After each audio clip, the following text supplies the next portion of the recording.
to understand the consequences of your choices, especially now.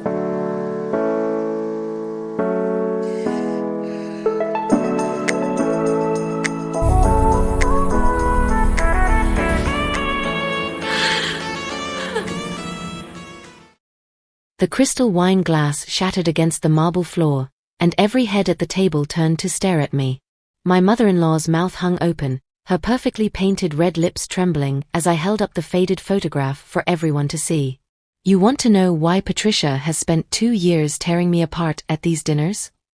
I said, my voice steady despite my racing heart. "Because 30 years ago, she did exactly what she's been accusing me of." The room went dead silent. My husband's hand froze halfway to his water glass. His sister gasped. Even the grandfather clock in the hallway seemed to stop ticking. Patricia's face drained of all color, her eyes locked on that photograph like it was a loaded gun pointed straight at her chest. And in a way it was. "Honey, sit down," my husband whispered, but I couldn't stop now. Not after everything she'd put me through. Not after all the dinners where she made me feel smaller than an ant under her designer heel. "Tell them, Patricia," I said, taking a step closer to her end of the table. "Tell them about the waitress from Ohio you've been pretending never existed." Her chair scraped backward so violently it toppled over. The sound echoed through the dining room like a gunshot, and suddenly everyone was talking at once, their voices blending into a chaos I'd been waiting 2 years to create. "Hi viewers, kindly tell us where you're watching from and what time it is. Warm welcome to the family, enjoy the story. But let me back up, because you need to understand how I got to this moment. Standing in my mother-in-law's dining room, holding a piece of her past she thought was buried forever. You need to know about every cruel word, every humiliating dinner, every time she smiled sweetly while stabbing me in the back with her perfectly manicured words. Because revenge isn't something you plan overnight. It's something you build, brick by brick, while they think you're too weak to fight back. 18 months earlier, I was sitting in a coffee shop in downtown Seattle when Trevor walked in. He had this way of moving through a room like he owned it, but not in an arrogant way, more like he was just comfortable in his own skin. When he smiled at me over his cappuccino, I felt something shift in my chest. We talked for 3 hours that first day. He told me about his work as an architect, his love for hiking, his golden retriever named Biscuit.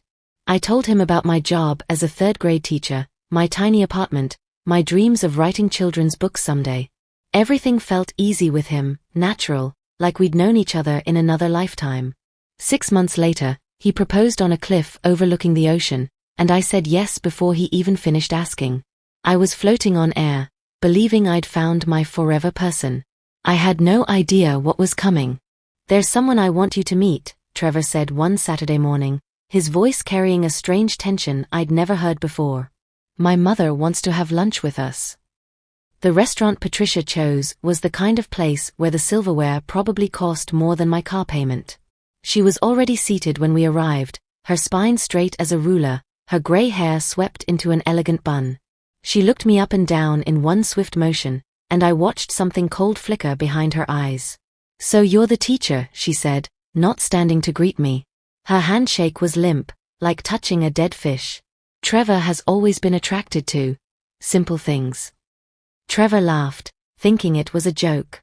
I smiled, but my stomach twisted into a knot. That word, simple, would become her favorite weapon over the coming months. The lunch lasted 90 minutes, and in that time, Patricia managed to ask about my family's situation, my student loan debt, and whether I was sure teaching was a stable career.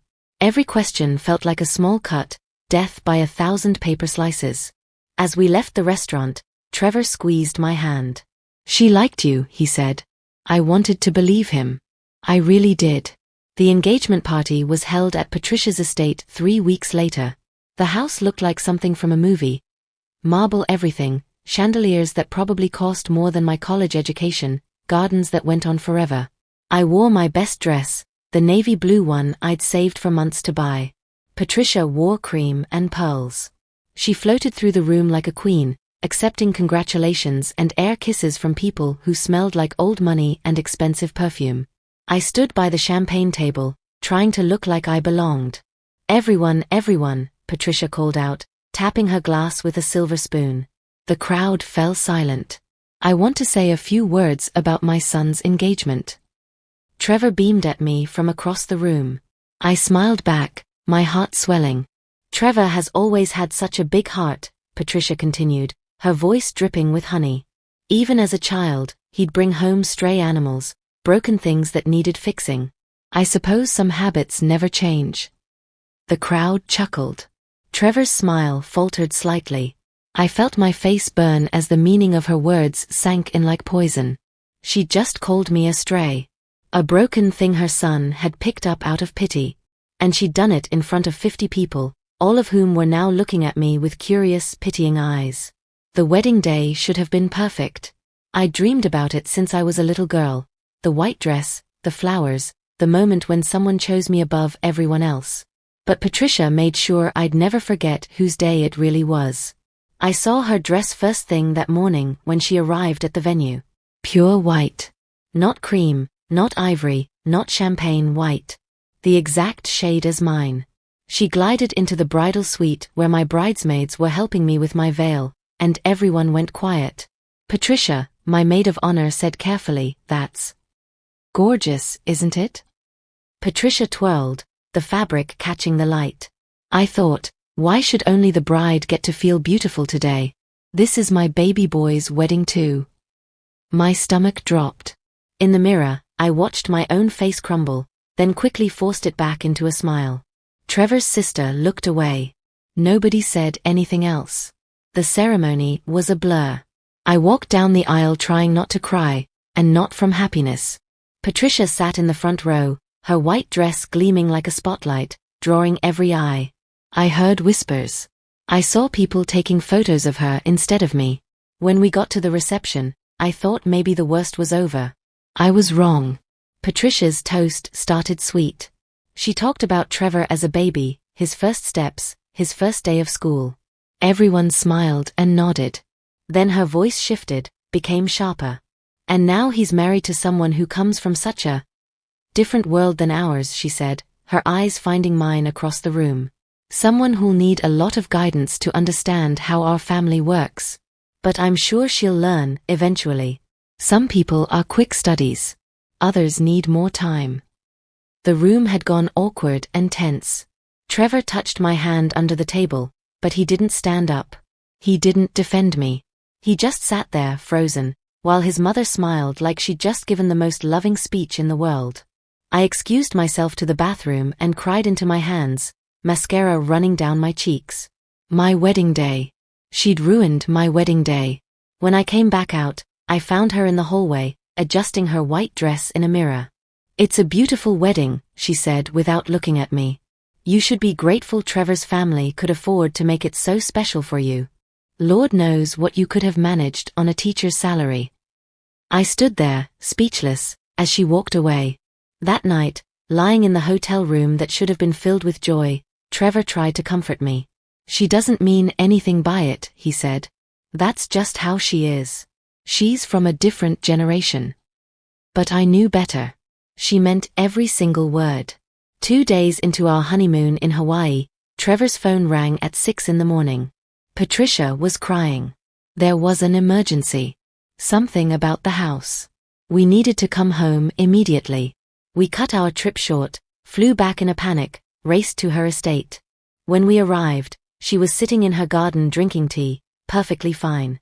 "Oh, it's all sorted now," she said breezily. "Turns out it was nothing. But isn't it wonderful you could come check on me?" Trevor hugged her, relieved. I stood there in my wrinkled travel clothes, understanding exactly what she'd done. She'd wanted to prove she could end our honeymoon with a single phone call. And she was right. The Sunday dinners started 3 weeks after we returned from our interrupted honeymoon. "It's tradition," Trevor explained as we drove to his mother's house. "Every Sunday, the whole family gets together. It's important to her." Important to her. Those words would become the excuse for everything. The first dinner, I offered to bring a dish. I'd spent all Saturday afternoon making my grandmother's lasagna, the recipe that had won me compliments at every potluck I'd ever attended. I carried it carefully into Patricia's kitchen, proud and nervous. She took one look at it and wrinkled her nose. How rustic, she said, setting it on the counter like it might contaminate her marble surfaces. We'll put it out with the other sides, I suppose. Though I've already prepared the main courses. At dinner, nobody touched my lasagna. Patricia had placed it at the far end of the table, behind 3 other dishes. When Trevor's father reached for it, she quickly directed his attention to her beef Wellington instead. You'll want to try this first, darling. It's from that butcher I told you about. My lasagna sat there, untouched, until the end of the night when Patricia scraped the entire thing into the garbage disposal. Oh well, she said, meeting my eyes. Not everyone has a palate for home cooking. The next Sunday, she asked about my job. Still teaching those little children their ABCs, she said sweetly. I suppose someone has to do it. Though I always told Trevor I hoped he'd marry someone with more ambition. A doctor, perhaps. Or a lawyer. Someone who could match his success. Trevor's sister changed the subject quickly, but the damage was done. Around the table, I could see people's eyes on me, measuring, judging, finding me lacking. It happened every Sunday. Some weeks she'd criticize my clothes. Is that from a department store, dear? How quaint. Other weeks she'd mention my family. Trevor tells me your father drives a truck. How interesting. We don't know many people who do manual labor. Hey, are you enjoying the story so far? If you haven't already, hit that like button and subscribe. Trust me, you won't want to miss what happens next. I started dreading Sundays like other people dread root canals. My stomach would twist all day Saturday. I'd stand in front of my closet for an hour, trying to pick something she couldn't criticize. It never worked. Trevor noticed I was quiet on the drive home one night. You seem upset, he said. Your mother, I started. Mom's just protective, he interrupted. She doesn't mean anything by it. That's just her way of showing she cares. But I knew better. This wasn't care. This was war.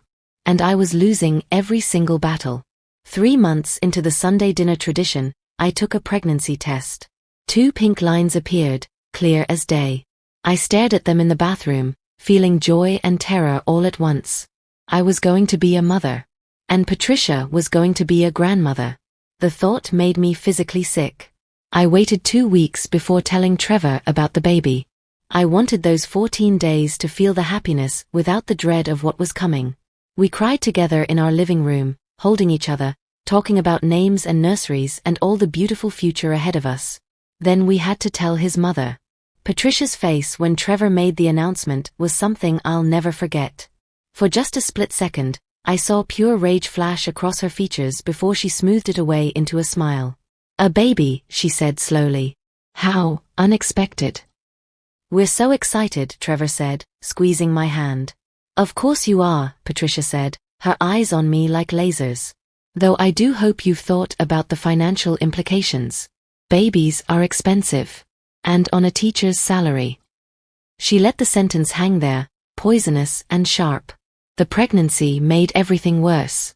At Sunday dinners, Patricia would make comments about my changing body. Are you sure you should be eating that much? The baby doesn't need you to gain 50 pounds. Or, my goodness, you're showing so early. Are you certain it's just one baby in there? She'd tell stories about Trevor's ex-girlfriends, beautiful, successful women who'd wanted children with him. Such a shame none of those worked out, she'd sigh. They would have given him such beautiful babies. The implication was clear. I was second choice. Third choice. Last choice. When I was 6 months pregnant, Trevor's sister threw me a baby shower. It was small and sweet, held in her backyard with close friends and family. Patricia arrived late, carrying a single gift box wrapped in plain white paper. I opened it in front of everyone. Inside was a parenting book titled Parenting for Dummies. People laughed awkwardly. Trevor's sister looked horrified. I smiled and thanked her, my face burning with humiliation. I just thought you might need the extra help, Patricia said innocently. Since you don't have much experience with children from good families. The shower went quiet. My best friend stood up, ready to say something, but I caught her eye and shook my head. Fighting Patricia publicly would only make things worse. She'd spin it somehow, make me look like the crazy, hormonal pregnant woman attacking his sweet, helpful mother. But then came the moment that changed everything. We were serving cake, everyone chatting and laughing again, when Patricia tapped her glass for attention. My stomach dropped. Nothing good ever came when she demanded an audience. I just want to say, Patricia began, her voice carrying across the yard, that I'm so happy Trevor is finally going to be a father. I just hope, she paused, looking directly at me, that we're all certain about who the father actually is. The world stopped spinning. My ears rang. Around me, gasps and shocked whispers erupted like explosions. Trevor's sister dropped her plate. My mother, sitting near the back, started to stand, her face purple with rage. But I couldn't move. I couldn't breathe. Patricia had just accused me of cheating on her son. At my own baby shower. In front of 30 people. And Trevor, my husband, the father of my child, just sat there with his mouth open, saying absolutely nothing at all. I woke up in a hospital bed with white walls and beeping machines. Trevor's hand was wrapped around mine, his eyes red and swollen. The baby, I whispered, my voice cracking. Is the baby still there? He said quickly. Still fighting. Just like you. The doctors said it was stress-induced complications. My blood pressure had spiked so high at the baby shower that I'd collapsed in the bathroom, bleeding and terrified. They'd rushed me to the emergency room while Patricia told everyone it was probably something I ate. But lying in that hospital bed, tubes in my arms and monitors strapped to my belly, I made a decision. I was done being the victim. I was done letting that woman destroy me piece by piece while everyone stood by and watched. Your mother almost killed our baby, I said to Trevor, my voice steady despite the tears running down my face. For the first time in our marriage, he didn't defend her. He just sat there, holding my hand, and cried. The next morning, Trevor's aunt visited me. She was his father's sister, someone I'd only met twice at family gatherings. She sat in the chair beside my bed and looked at me for a long moment before speaking. I need to tell you something about Patricia, she said quietly, glancing at the door. Something the family doesn't talk about. My heart started racing. What do you mean? She pulled out her phone and scrolled through old photos until she found one, a faded picture from the 80s. A young woman with wild curly hair and a diner uniform, holding a baby. The woman looked exactly like Patricia, but softer, younger, more real. That's her, the aunt said. Before she married Trevor's father. Before she became Patricia Westmore, society wife. Back when she was Patty Henderson from Cleveland, working double shifts at a truck stop and raising a baby alone. I stared at the photo, my mind spinning. She had a baby before Trevor? A daughter. Given up for adoption when she was 2 years old. The aunt's voice dropped to a whisper. Patty got pregnant at 17 by a married man. Her family disowned her. She worked as a waitress for years, barely scraping by, before she met Trevor's father at that same diner. She never told him about the daughter. Recreated herself completely. The fancy accent, the designer clothes, the judgmental attitude about people who aren't wealthy, it's all an act. My hands were shaking. Why are you telling me this? Because I've watched her tear apart every woman Trevor's ever loved, trying to prove she's better than the girl she used to be. And I'm tired of staying quiet while she destroys another life. She stood up, squeezing my shoulder. There's a woman named Gloria Henderson in Cleveland. She might be able to help you find the rest. After she left, I lay there staring at that photograph, understanding everything suddenly. Patricia hated me because I reminded her of who she used to be. A regular person with a regular job, trying to build a life. I was her worst nightmare. Proof that you didn't need money or status to be worthy of love. And that's when I knew exactly how to stop her. 2 weeks later, I was released from the hospital with strict orders to rest. But instead of resting, I started digging. I called Gloria Henderson and listened to her tell stories about young Patty. The girl who dreamed of being a singer, who'd loved hard and trusted the wrong man, who'd cried for months after giving up her baby girl. I found the adoption records. I found the daughter, now a successful nurse in Oregon who'd always wondered about her birth mother. I found letters Patricia had written, begging the adoption agency for updates, Letters that proved she'd never stopped thinking about the child she gave away. I wasn't trying to hurt her. I was trying to survive. And sometimes survival means fighting back. My son was born on a Tuesday morning in October.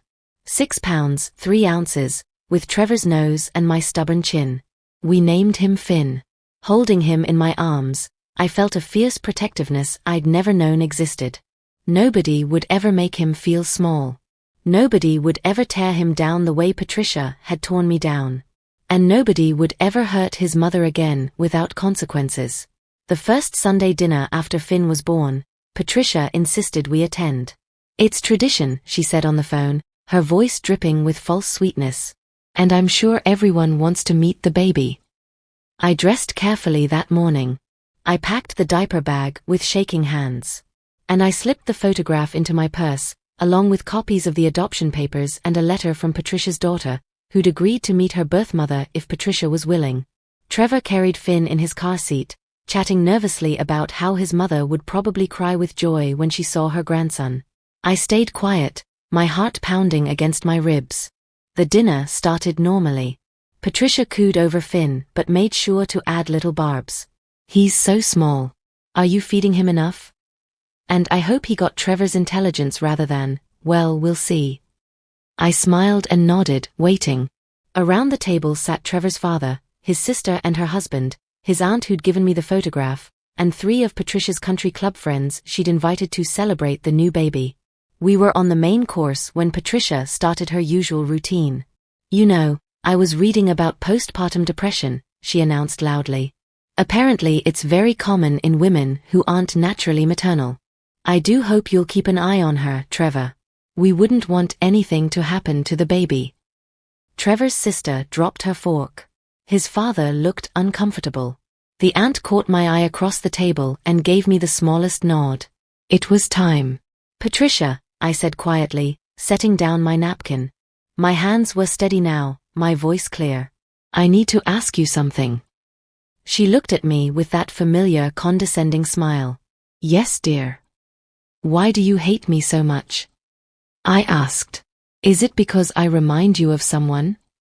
Her smile faltered. I don't know what you're talking about. Really? I reached into my purse and pulled out the photograph. Because I think you do. The color drained from her face so fast I thought she might faint. Around the table, people leaned forward, confused. Trevor looked between us, lost. What is that? He asked. I stood up slowly, holding the photo so everyone could see. This is your mother, Trevor. About 35 years ago, when she was Patty Henderson, working as a waitress in Cleveland. Patricia's mouth opened but no sound came out. Her perfectly manicured hands gripped the edge of the table, knuckles white. She had a daughter before she met your father, I continued, my voice steady despite my racing heart. A little girl she gave up for adoption when she was just trying to survive. Before she married into money and became Patricia Westmore and started judging everyone who reminded her of where she came from. Trevor's father stood up. What are you talking about? Patricia finally found her voice. She's lying. She's making this up because she's jealous and vindictive and... I'm not lying, I said, pulling out the adoption papers. I have the records. I have letters you wrote to the adoption agency. And I have something else. I looked directly at her, and for the first time since I'd met her, I saw real fear in her eyes. Not anger, not superiority, fear. Your daughter wants to meet you, I said softly. Her name is Rebecca. She's a nurse. She's been looking for you for 10 years. And she doesn't care that you were young and scared and working at a truck stop. She just wants to know her mother. The silence that followed was deafening. Patricia's country club friends stared at her like they'd never seen her before. Trevor's father sank back into his chair, his face pale. Trevor himself looked like someone had hit him with a baseball bat. And Patricia, elegant, untouchable Patricia, started to cry. The aftermath of that dinner was chaos. Patricia locked herself in her bedroom. Trevor's father demanded to see the papers, reading them over and over like he couldn't make the words make sense. Trevor's sister hugged me, whispering thank you in my ear. But Trevor just stood there, holding Finn, looking at me like I was a stranger. "Why didn't you tell me?" he asked on the drive home. "Would you have believed me?" I shot back. "Every time I tried to tell you how your mother treated me, you defended her. You made excuses. You told me I was being too sensitive." He didn't have an answer for that. For 3 days, our house was silent except for Finn's cries. Trevor slept in the guest room. I spent my nights feeding the baby and wondering if I'd destroyed my marriage to save my sanity. On the 4th day, Patricia called. Her voice was small, broken, nothing like the woman who'd spent 2 years tearing me apart. "Can I come over?" she asked. "I need to talk to you. Both of you."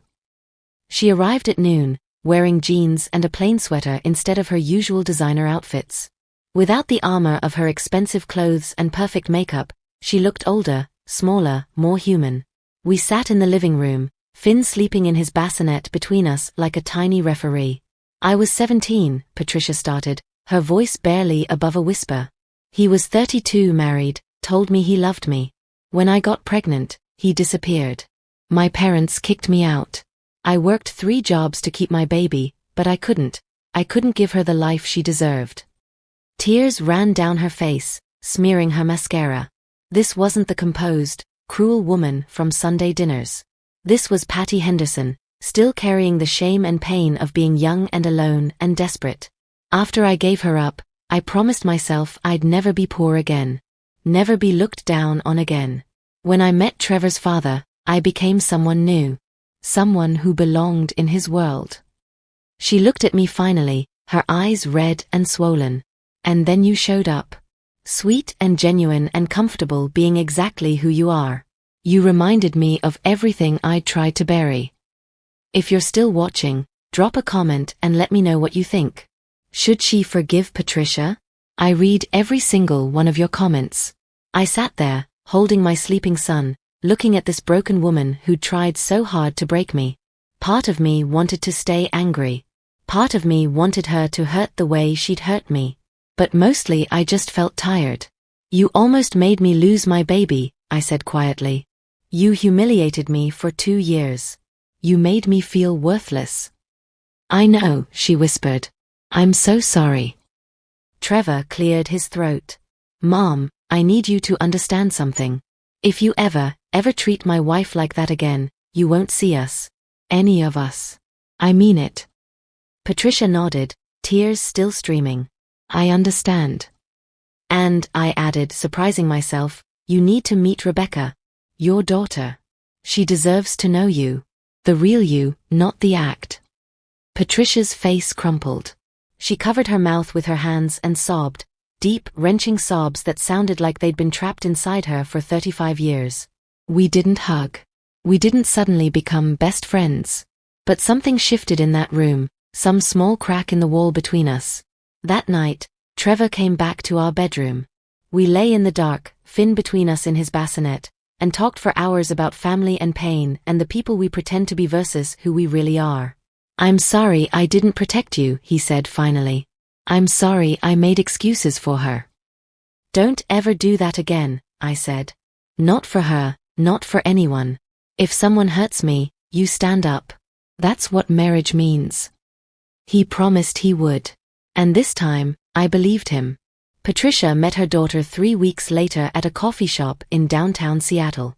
I offered to go with her, and to my surprise, she accepted.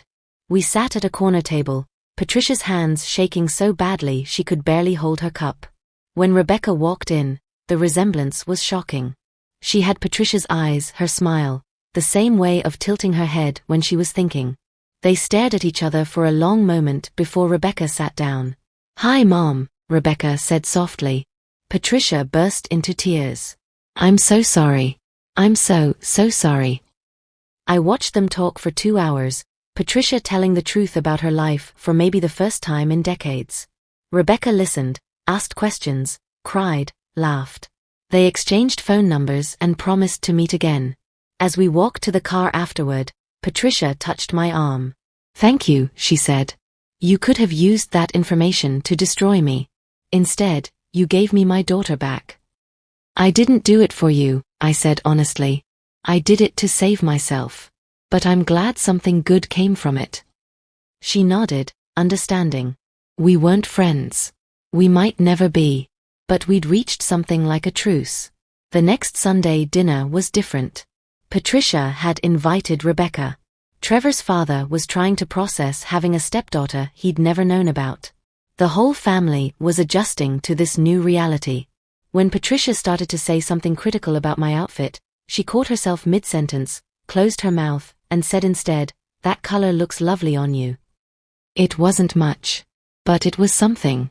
Over the next few months, Patricia changed. Not completely, old habits die hard, but enough. She still made occasional comments that stung, but now Trevor called her out immediately. She started therapy. She worked on building a relationship with Rebecca. And slowly, painfully, she started to apologize. Not just to me, but to Trevor's sister, to his father, to everyone she'd hurt while wearing her mask of perfection. One afternoon, she came to our house and asked to hold Finn. I hesitated, then placed him in her arms. She looked down at him with tears in her eyes. "I was so scared of losing Trevor to you," she whispered. "I thought if he loved you too much, he'd figure out I wasn't worth loving. That I was just pretending to be good enough." "You were always good enough," I said. "You just couldn't see it."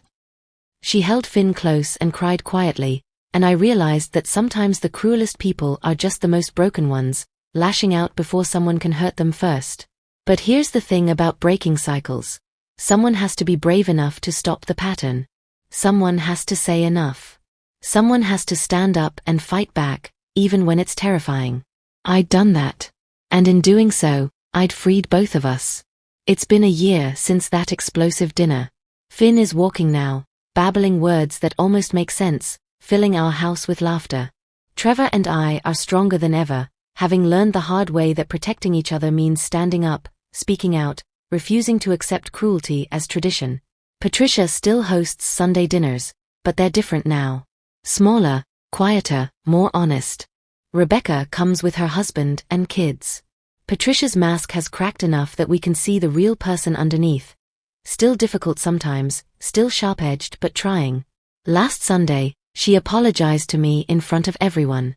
No excuses, no justifications. Just a simple, honest apology for the pain she'd caused. I accepted it. Not because I've forgotten, but because holding on to anger was poisoning me more than it ever hurt her. Here's what I learned from all of this. Sometimes the people who hurt us most are fighting battles we can't see. That doesn't excuse their behavior, doesn't make the pain they cause any less real. But understanding where cruelty comes from can help us respond with strength instead of just reacting with more pain. I learned that speaking up isn't cruel, silence is. Allowing someone to mistreat you doesn't keep the peace, it just teaches them they can get away with it. I learned that family isn't always kind, but that doesn't mean you have to accept abuse. You can set boundaries. You can demand respect. You can walk away if necessary. Most importantly, I learned that sometimes revenge isn't about destruction. It's about truth. I didn't expose Patricia to hurt her. I did it to free both of us from the lie she'd been living. Last week, Patricia asked if she could take Finn to the park. I said yes. As I watched them walk down the sidewalk, her holding his tiny hand, talking to him in a softer voice than I'd ever heard her use, I felt something unexpected. Hope. Not that everything would be perfect. Not that we'd become best friends or that she'd never hurt me again. But hope that people can change. Hope that breaking cycles is possible. Hope that standing up for yourself can sometimes crack open doors you thought were sealed forever. Trevor wrapped his arm around me as we watched them. "You saved our family," he said. "No," I corrected him. "I saved myself. The family was just a bonus." And that's the real lesson, isn't it? You can't fix other people. You can't force them to change or see their mistakes or treat you better. All you can do is decide what you'll accept, draw your line in the sand, and refuse to cross it for anyone. Even when it's hard. Especially when it's hard. Patricia isn't perfect now. Neither am I. We still have tense moments, uncomfortable dinners, days when old patterns try to resurface. But the difference is that now I don't stay silent. Now I speak up. Now Trevor stands beside me instead of between us. And when Finn gets older and asks about his grandmother, I'll tell him the truth. That people are complicated. That hurt people. That forgiveness doesn't mean forgetting, and that it's okay to love someone while also maintaining boundaries. I'll teach him what his grandmother taught me, though not in the way she intended, that your worth isn't determined by money or status or where you come from. That being kind is more important than being right. That standing up for yourself and the people you love is the bravest thing you can do. As I sit here writing this, Finn asleep upstairs and Trevor making dinner in the kitchen, I feel something I haven't felt in years. Peace. Not because everything is perfect, but because I finally know my own worth. Because I fought for my place in this family and won. Because I took the weapon Patricia tried to use against me, shame, and transformed it into understanding. She tried to break me. Instead, I broke through. And that makes all the difference. Thank you so much for watching this story.